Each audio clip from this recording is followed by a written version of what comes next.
Olá, pessoal!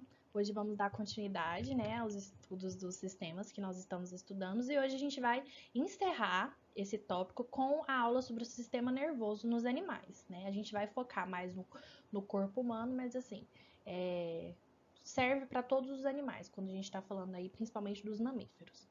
Eu espero que vocês estejam bem e vamos lá para vocês conseguirem responder as questões que eu elaborei, certo?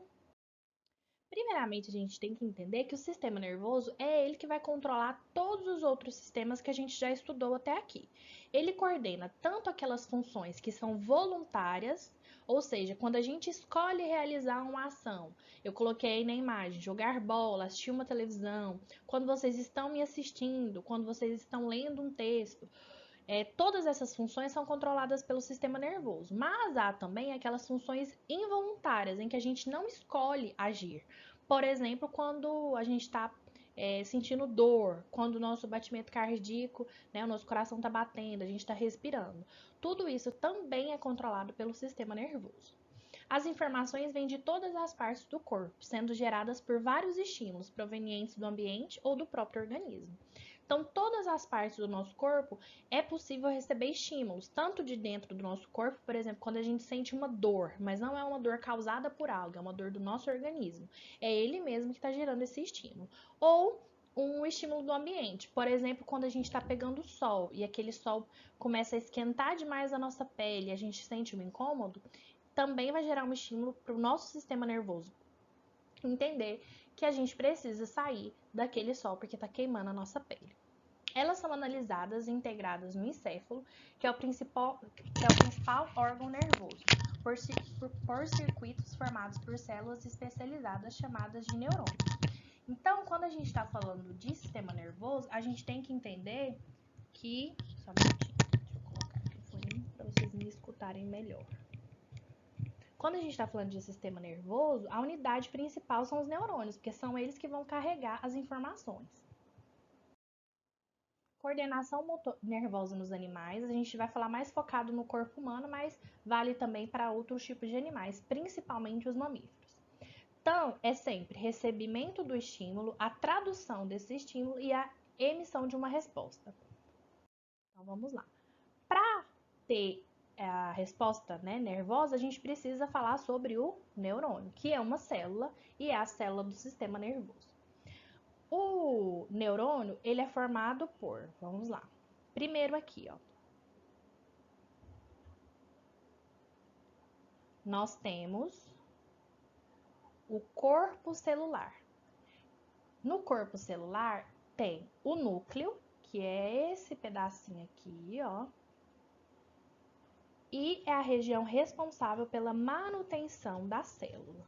Temos também os dendritos, que são os prolongamentos do corpo celular, responsáveis pelo recebimento do estímulo. Então, são essas perninhas aqui, ó, certo?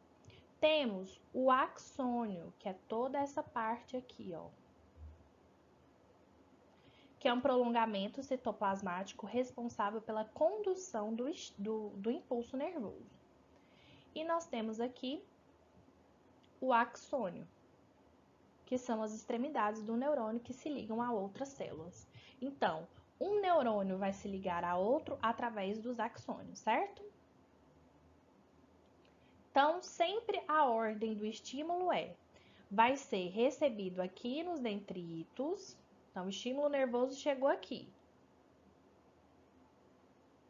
Vai percorrer todo o corpo celular, o axônio, e vai se ramificar em outras células a partir do axônio, certo? A transmissão do impulso nervoso. Então, como eu falei, o estímulo vai chegar aqui nos dendritos, vai passar pelo axônio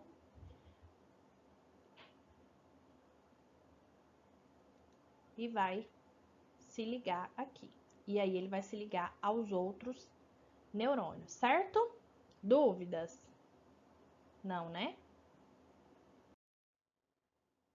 Coordenação nervosa nos animais é a transmissão do impulso nervoso. Então, o que precisa ter aqui no corpo celular para que possa ser passado o impulso nervoso? Principalmente os gânglios, E os nervos? Os nervos são o quê? São feixes de axônios envolvidos por camadas de tecido conjuntivo e responsáveis pela transmissão da informação. Então, aqui, ó, essas ramificações aqui, ó, dos axônios, desculpa. Essas ramificações aqui dos axônios são formadas por nervos. Então, aqui nós temos mais uma figura que exemplifica a junção, né, de vários neurônios para a passagem do impulso nervoso. Então, aqui, ó, nesse espaço de junção entre dois neurônios, nós temos a sinapse, que é uma ligação química entre um neurônio e outro. O axônio de um neurônio vai reconhecer o axônio de outro neurônio, eles vão se ligar e vai formar a sinapse para a passagem do impulso nervoso. E vai ser assim que esse estímulo vai passar até chegar ao nosso encéfalo, para ele traduzir a informação e devolver para o nosso corpo. Nos vertebrados, o sistema nervoso é composto por um eixo, né, que é o sistema nervoso central, e por ramificações que fazem parte dele, que é o sistema nervoso periférico. Agora a gente vai estudar eles separadamente. Primeiro, o sistema nervoso central também é chamado de SNC. Então, quando vocês verem essa sigla aí, pode saber que é Sistema Nervoso Central. Ele é formado pelo encéfalo, que está onde? Na nossa caixa craniana. E formado por nossa medula, que é essa que vocês conhecem mesmo, que está aí, né, quando a pessoa sofre uma lesão na medula. Por que ela para de andar? Por exemplo, se a pessoa ficar paralítica. Porque há interrupção da passagem dos impulsos nervosos da extremidade de baixo do corpo, né, das pernas, para chegar no encéfalo. Então, a medula, ela auxilia nessa passagem da informação. Então, se a pessoa sofreu uma lesão na medula, corta essa ligação entre a parte de baixo do corpo e o encéfalo. E nós temos as meninges. Quem aí já fala em meningite?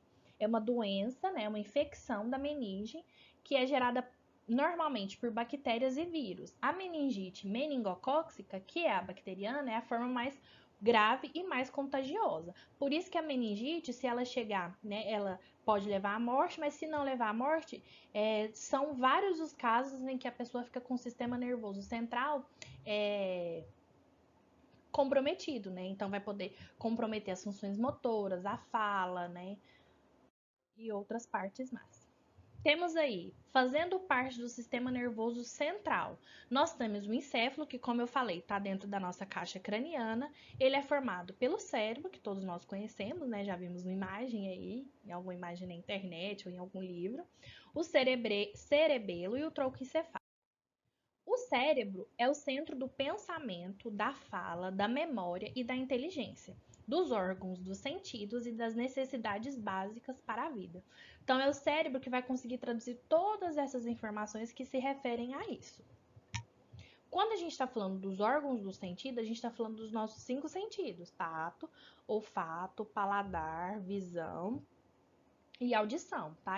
É o cérebro que consegue traduzir as informações passadas por esses órgãos. Então, quando a gente come alguma coisa e a gente sente aquele gosto doce ou azedo, é a informação lá da nossa língua que está passando lá para o cérebro e ele está conseguindo traduzir, certo?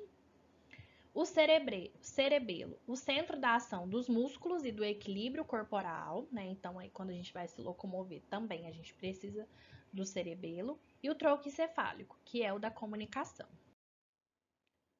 O tronco encefálico, ele é dividido. Então, vocês entenderam? Que primeiro a gente tem lá o encéfalo, que é formado por cérebro, cerebelo e tronco encefálico. Do tronco encefálico, a gente tem o bulbo e a ponte. O bulbo controla os batimentos cardíacos, os movimentos respiratórios e a transpiração, além de tosse, vômito, sucção e deglutição dos alimentos. E a ponte, nela cruzam-se os nervos que conduzem os impulsos que chegam ao encéfalo e partem dele. Certo? Agora a gente tem o sistema nervoso periférico, que se o sistema nervoso central, a sigla é SNC, o sistema nervoso periférico, a sigla é o SNP. É formado pelo conjunto de nervos que partem do sistema nervoso central e comunicam o sistema nervoso central com outros órgãos e regiões do corpo. Os nervos do sistema nervoso periférico, que partem da medula espinal para todas as regiões do organismo, conduzem os impulsos para o cérebro e as respostas a esses estímulos do cérebro para todas as partes do corpo.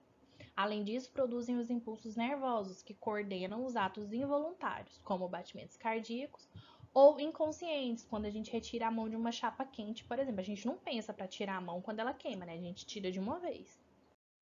Para vocês entenderem melhor onde cada um desses, né, tá no nosso organismo, então o sistema nervoso central é toda essa parte aqui, ó, da caixa craniana, né, em que tá o encéfalo, e o sistema nervoso periférico, o sistema nervoso central também é formado pela medula, e o sistema nervoso periférico pelos gânglios e pelos nervos, que são todas essas partes azuis que estão ligando aqui. O sistema nervoso central, ele é responsável por traduzir os impulsos nervosos e o sistema nervoso periférico por conduzir os impulsos nervosos. Então, tanto no sistema nervoso central quanto no sistema nervoso periférico vão ter neurônios, né? Os neurônios eles vão ficar sendo transmitidos entre os dois sistemas. Há algumas condições patológicas que podem atingir o sistema nervoso central e comprometer as capacidades mentais e físicas de uma pessoa. Um desses males é a dependência química.